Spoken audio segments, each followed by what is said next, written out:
В программу первого дня работы форума входили его торжественное открытие, пленарное заседание и посекционное обсуждение перспектив и возможностей инвестирования в гагаузскую экономику.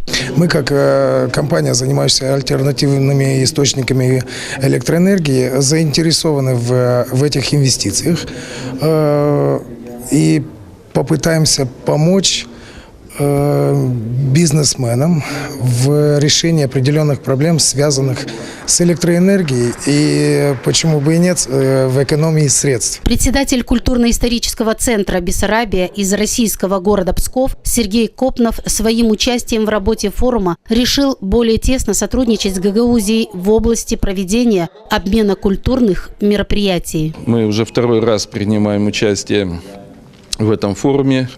Он действительно интересен. У нас подписано соглашение о сотрудничестве между Псковской областью, администрацией Псковской области и Автономной Республикой Гагаузия. Гостья из Румынии поделилась своим большим опытом работы в здравоохранении по вопросам борьбы с болезнями, вызывающими различные эпидемии.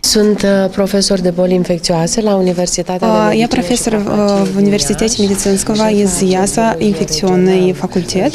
Это наш первый визит в Камрате. И мы хотим здесь сделать общие проекты по инфекционным части от боли СИДа, хепатита С и очень сложные инфекции.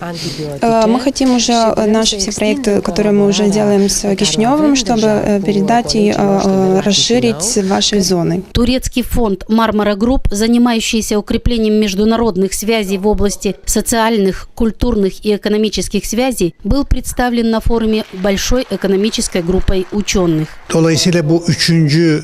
Halklar Arası Ekonomik Forum'da Я очень рад принять участие в третьем международном экономическом форуме в Гагаузии и поближе познакомиться с гагаузским народом, чтобы мы смогли установить более тесное сотрудничество между экономическими агентами. Для этого мы сегодня здесь и очень благодарны, потому что нас интересует и Молдова, и отношения с Молдовой. Это мы связываем как мостик через Гагаузию. В рамках третьего международного экономического форума состоялся еще целый ряд мероприятий. Были проведены переговоры и двусторонние встречи, презентации проектов в области сельского хозяйства, туризма и перерабатывающей промышленности и другие мероприятия культурного характера.